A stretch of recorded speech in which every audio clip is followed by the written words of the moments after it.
Buenas, les habla Néstor Barrera.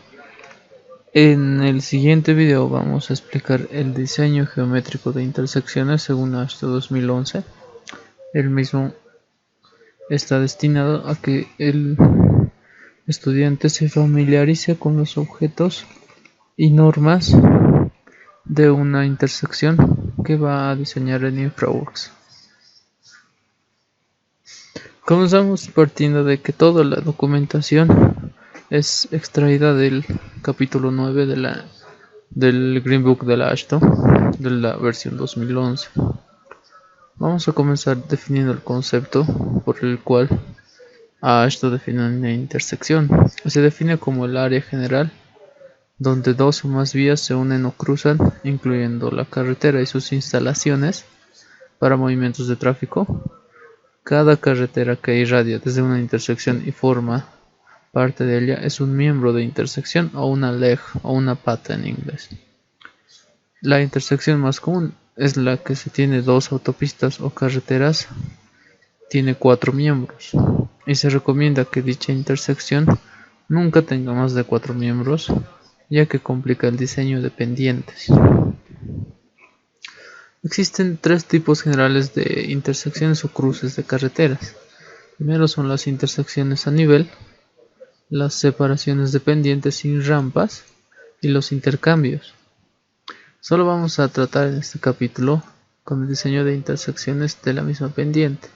Vale decir que todas lleguen con la misma pendiente y la intersección tenga una pendiente para todas. Los dos últimos tipos descritos anteriormente se encuentran en el capítulo 10 del Green Book del AASHTO 2011. Ciertos elementos de diseño de intersecciones, principalmente aquellos relacionados con la acomodación de los movimientos de giro, son comunes y aplicables tanto a las intersecciones y a los intercambios, tales como pasos peatonales, isletas y canalización. Las intersecciones a la misma pendiente están entre los elementos más complicados de una calle o carretera. Son aquellos diseños que ponen al diseñador definiendo, o más bien dicho, diseñando dichos elementos por más tiempo que los otros que existen en la carretera, ya que se debe confluir todas las características de los caminos o carreteras que lo componen. Y el objetivo principal, el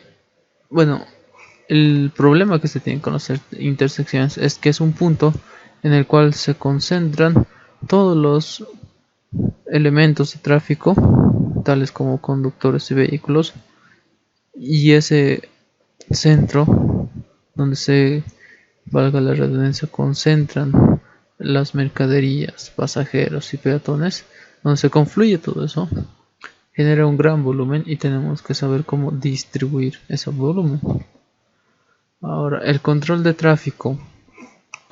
Cuando nos referimos a control de tráfico, nos referimos a cualquier tipo de sistema encargado de control de tráfico. Puede ser personal policial o de tránsito, señalizaciones, semáforos u otros medios que controlan el tráfico. Algo que no tiene control podemos definir como algo el cual el usuario intuitivamente define sus acciones. Para que una intersección funcione, se requiere que todos los usuarios disminuyan o se detengan en una intersección. Una intersección generalmente tiene menor capacidad que otras partes de la carretera. Recordemos que la capacidad se define como la tendencia a un flujo libre. Entonces un menor nivel de capacidad indica de que existirá una longitud más larga de colas, una velocidad de operación más reducida. Y también es donde se ocurre la mayoría de los conflictos de tráfico. Sin embargo, la correcta señalización, canalización, ubicación de isletas evita este tipo de conflictos vehiculares, que muchas veces incluso reducen en accidentes de tránsito. El diseño de las intersecciones es importante para los usuarios de las intersecciones y los propietarios de terrenos adyacentes a la intersección. Por lo tanto, deben seleccionar criterios de diseño que darán como resultado un diseño equilibrado y rentable, que proporcione operaciones eficientes y bajas frecuencias de choque, y considere las necesidades de todos los grupos de usuarios, peatones y conductores. Los criterios de diseño también deben cumplir con las necesidades de movilidad, la necesidad ambiental, escénica, estética, cultural, de recursos y de la comunidad. Es decir, las intersecciones, si son bien planificadas y bien diseñadas, pueden lograr convertirse en puntos históricos, puntos de interés, puntos turísticos. Los conocidos landmark en inglés son definidos mediante la planeación de lo que se quiere hacer en determinadas intersecciones. El uso de elementos de diseño aquí presentados se basa en criterios de diseño que incluyen la clasificación funcional, el volumen de cada grupo de usuarios, incluidas las direcciones, los movimientos de giros, la velocidad de diseño, el diseño del vehículo, porque una de las fuentes de información son los vehículos de usuarios que pasan por la intersección y que van a definir obviamente el radio de giro y la velocidad de diseño. Asimismo, forman parte de dicho diseño la intersección y las pendientes y perfiles de cada uno de los miembros. Asimismo, los elementos pueden ser definidos mediante el control de tráfico. Puede ser sin control asignado, con una parada de 2 vías, parada de todo el camino, señales de tráfico o incluso rotondas. En este capítulo vamos a ver intersecciones sin control e intersecciones tipo rotonda. No vamos a ir más allá, ya que para los demás elementos se requiere de un estudio de tráfico y de señalización, por lo que el curso se emplearía demasiado, así que vamos a hacerlo un poco más básico. Cuando sea necesario, el análisis de servicio se utiliza para determinar el número de carriles para cada movimiento de tráfico y alojamiento para cada grupo de usuarios. Dados los criterios de diseño y los resultados del análisis de servicio, este capítulo proporciona una guía para los elementos físicos del diseño, incluido la alineación, la distancia de visión, las medianas, aperturas de mediana, carriles de giro a la izquierda, derecha, islas y otros elementos físicos. Todos estos complementan el capítulo 9 de la ASHTO. Consideraciones y objetivos generales de diseño de intersecciones. Una intersección incluye las áreas necesarias para todos los modos de viaje. Debemos que considerar todo lo que va a existir en esa intersección en el tiempo de vida de la misma y todos los actores, que son peatones, bicicletas, vehículos de pasajeros, vehículos particulares, vehículos de servicio de transporte público, camiones e incluso elementos de tránsito. Por lo tanto, el diseño de una intersección aborda no solo el pavimento de la calzada, sino también aborda las aceras, las rampas, las medianas, las canalizaciones, la delimitación y demás. Las intersecciones abarca todos los carriles auxiliares, medianas e islas que no se incluyen en la sección transversal de una calzada típica de las vías que se cruzan. Las intersecciones son una característica clave del diseño de carreteras en 4 aspectos. En el enfoque de la actividad, el terreno cerca de las intersecciones a menudo contiene una concentración de destinos de viaje. Eso quiere decir de que si tenemos una intersección con mucha capacidad, es por su ubicación dentro del radio urbano de la ciudad, que puede ser un centro histórico, un centro de negocios y demás. El movimiento conflictivo que se tiene en una intersección se debe a los cruces de peatones y a los movimientos de giro y cruce de bicicletas que están dentro de la intersección. El control de tráfico. El traffic control El movimiento de usuarios se asigna a través de dispositivos de control de tráfico, como señales de rendimiento de alto y señales de tráfico. El control de tráfico a menudo resulta en un retraso para los usuarios que viajan a lo largo de carreteras que se cruzan.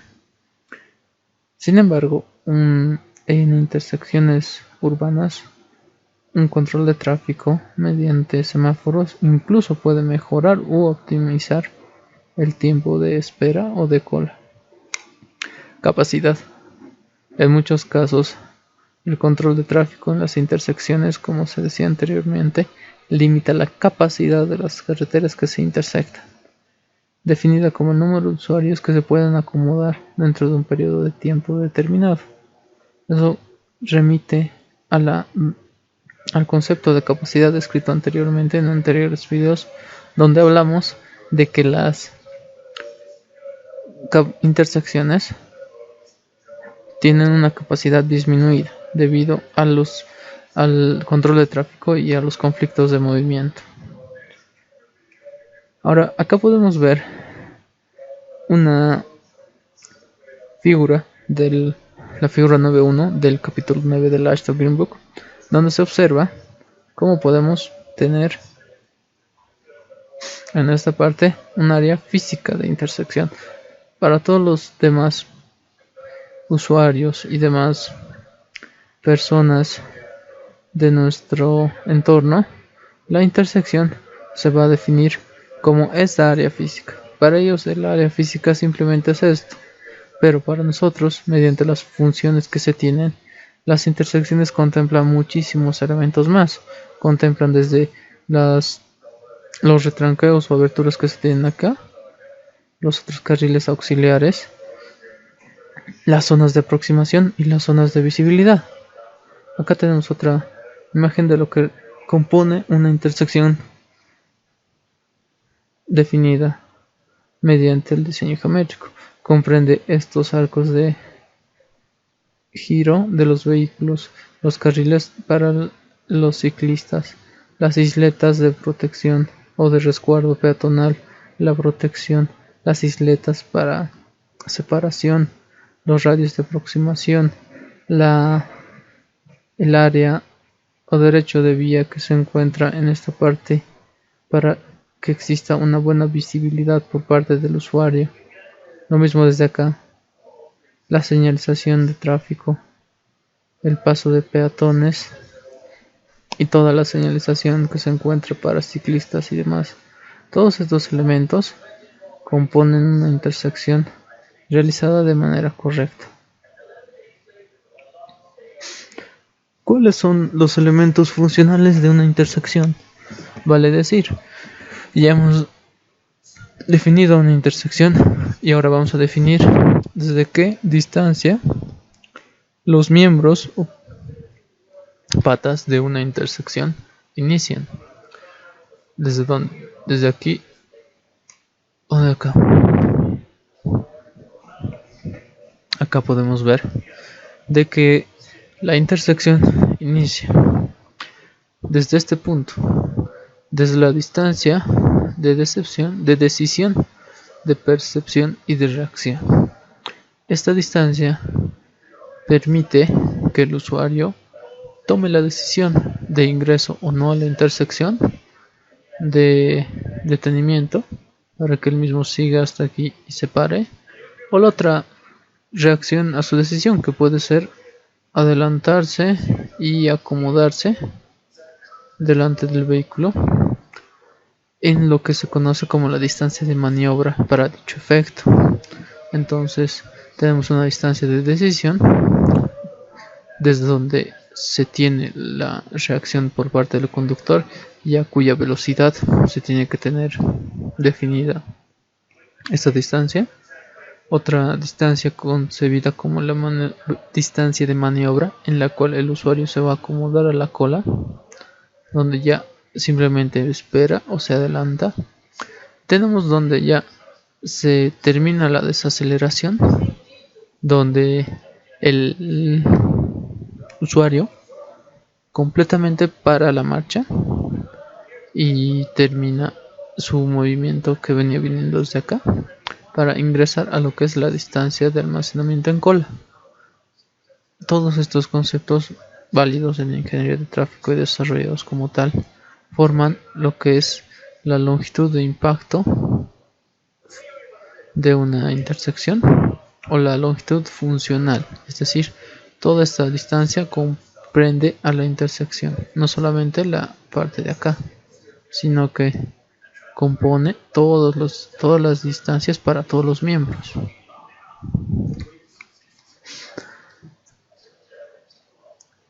Vamos a describir ahora los niveles de servicio que existen para intersecciones señalizadas.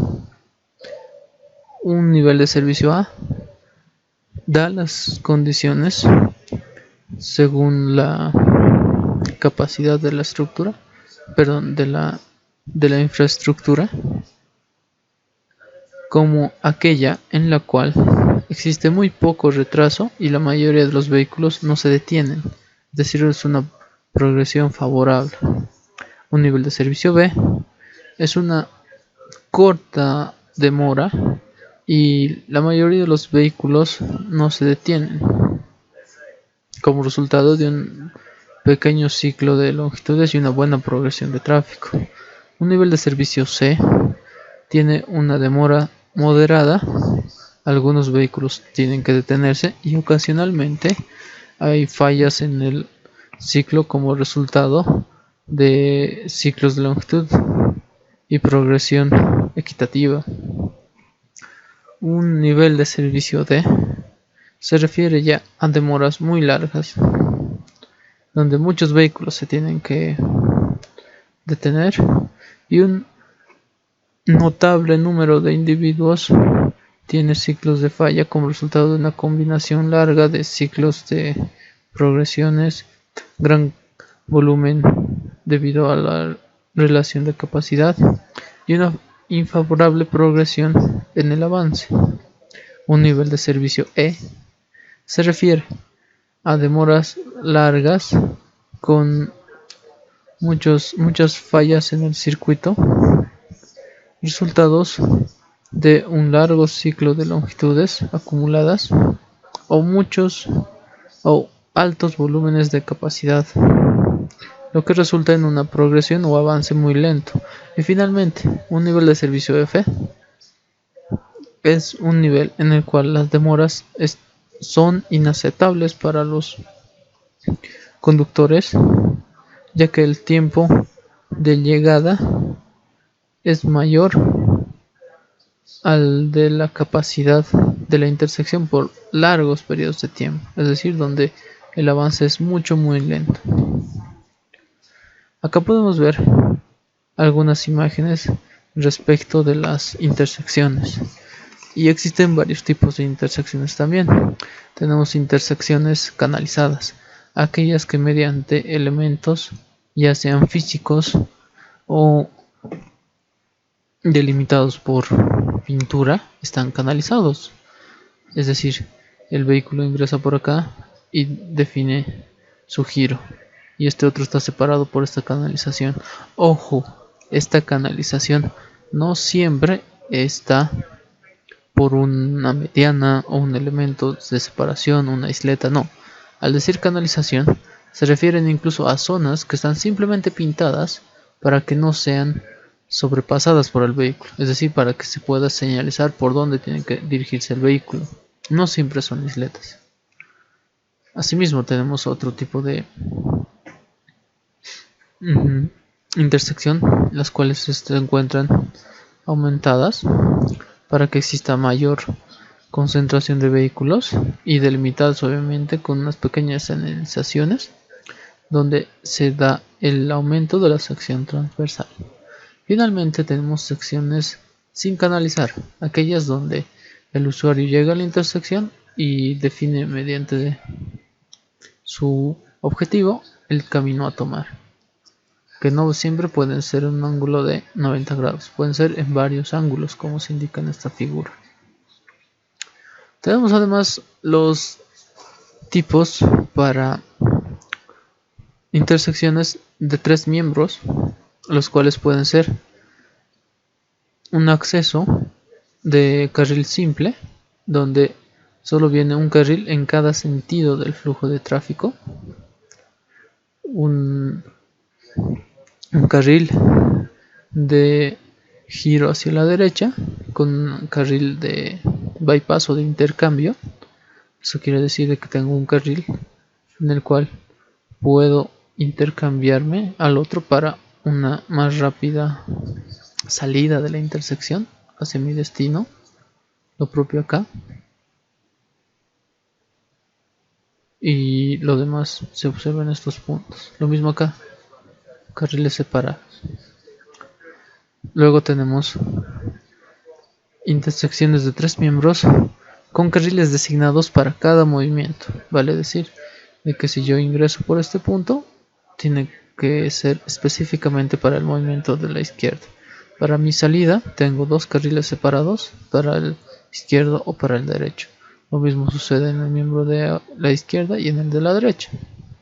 Todas las direcciones están separados por carriles diseñados para cada movimiento. Otro de las intersecciones de 3 miembros está constituida por un par de isletas de giro a la derecha.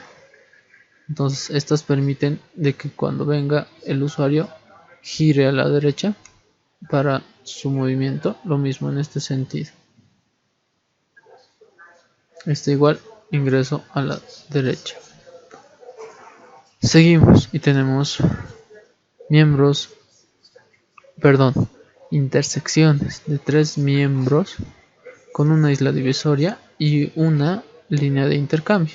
La línea de intercambio en la parte inferior y la isleta divisoria en el ingreso del elemento superior.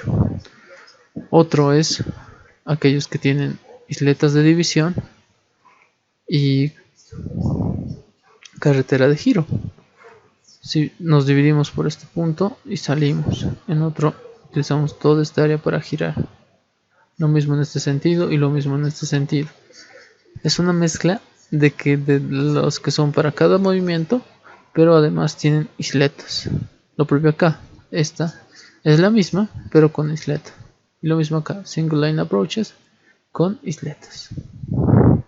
O también canalizadas.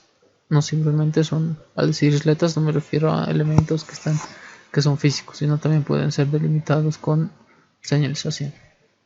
Tenemos luego los elementos o los tipos de intersecciones de 4 miembros. Tenemos intersecciones de 4 miembros planas o de un solo carril. Intersecciones con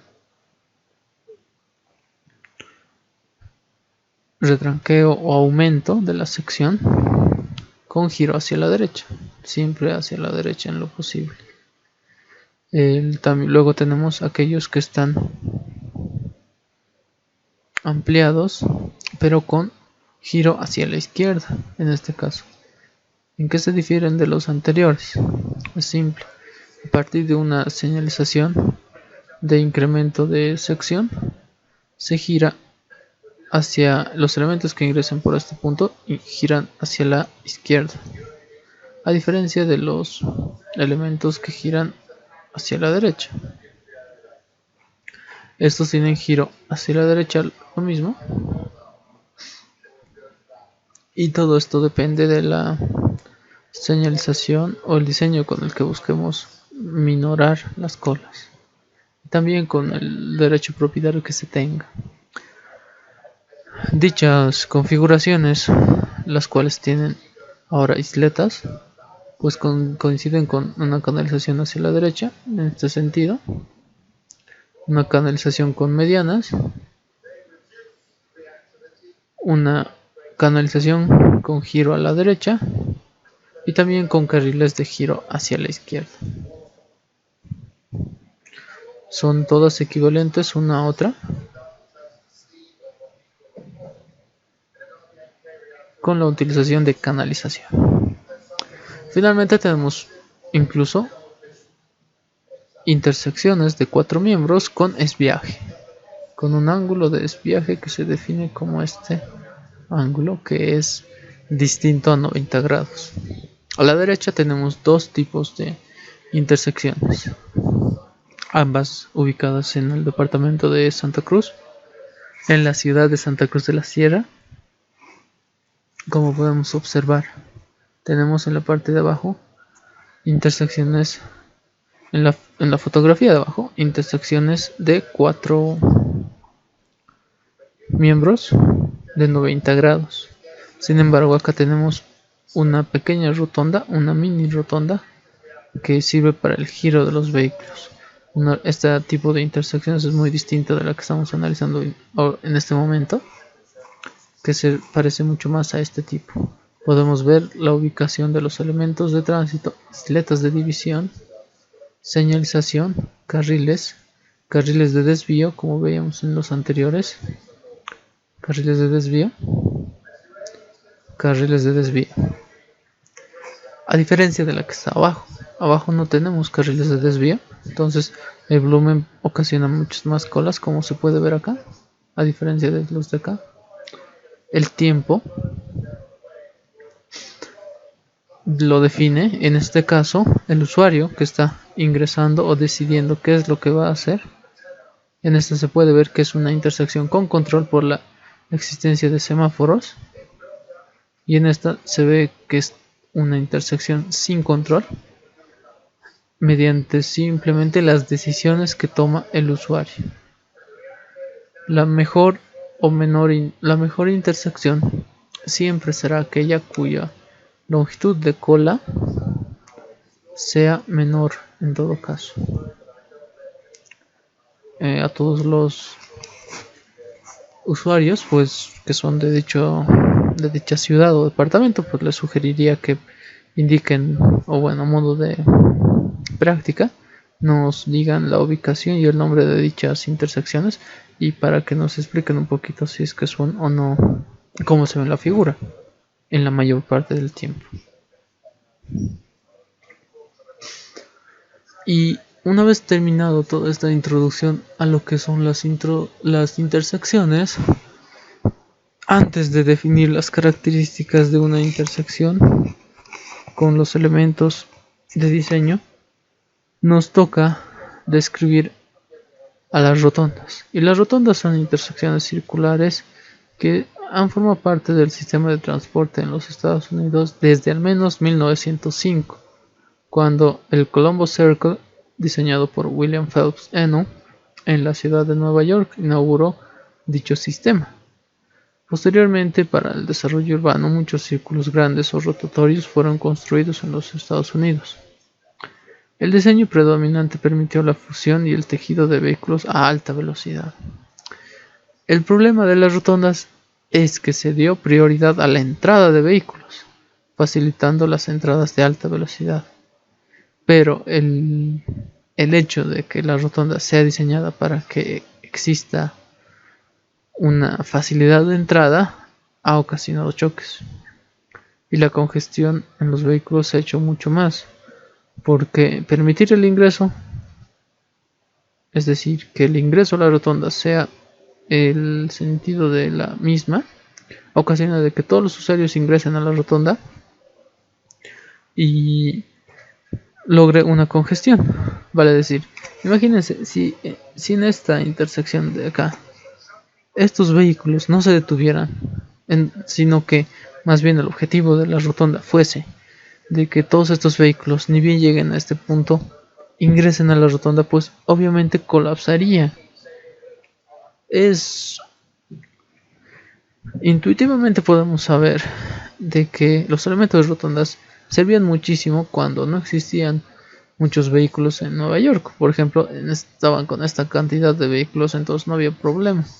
Pero imagínense, cuando ya existe esta cantidad de vehículos, es imposible que la rotonda no se congestione. Es por eso que en el Reino Unido la experiencia de los círculos de tráfico fue negativa. Sin embargo, la rotonda moderna fue propuesta en ese mismo lugar mediante el desarrollo de una rotonda moderna en 1966. el Reino Unido adoptó una regla obligatoria de ceder en todas las intersecciones circulares que requería ingresar al tráfico, ceder al tráfico circulante. Eso quiere decir de que yo, al igual que en esta figura, cedo a los elementos de esta intersección el derecho de que salgan de la misma antes de que yo ingrese, pero por criterio, es decir, inicialmente sin control y luego con control. Es decir, yo, a partir de ser usuario, cedo el derecho, me detengo hasta que exista suficiente espacio para ingresar a la rotonda. De lo contrario no puedo, porque lo que voy a hacer es congestionar el tráfico. Entonces ese cambio entre la facilidad de entrada por ceder el tráfico circulante ha permitido que las intersecciones circulares, bueno, mejor dicho, impidió que las intersecciones circulares se bloquearan. Es decir, al no permitir que los vehículos ingresen a la intersección hasta que haya suficientes huecos en el tráfico circulante. Además, se propusieron intersecciones circulares más pequeñas, con una curvatura horizontal de las rutas del vehículo para lograr velocidades de circulación mucho más lentas. ¿Qué logró con pequeños círculos de las rotondas? Logró de que para evitar choques o movimientos bruscos el conductor vaya a una velocidad más lenta. Y recordemos que para velocidades menores existen radios de giro menor. Por esa razón es que se lograron incorporar este tipo de rotondas. Las ventajas de este tipo ha permitido también de crear, incluso en intersecciones como estas, a posteriori incorporar rotondas en estos lugares en los que no había, se logra incorporar mediante un estudio de tráfico por parte de la entidad vial del municipio. Estos cambios redujeron el número y en particular la gravedad de las colisiones en las intersecciones circulares. Vale decir que las intersecciones pequeñas son propias de lugares de ambiente urbano calificado por la AASHTO, ¿verdad? E intersecciones con mayor radio de la rotonda corresponden a lugares rurales.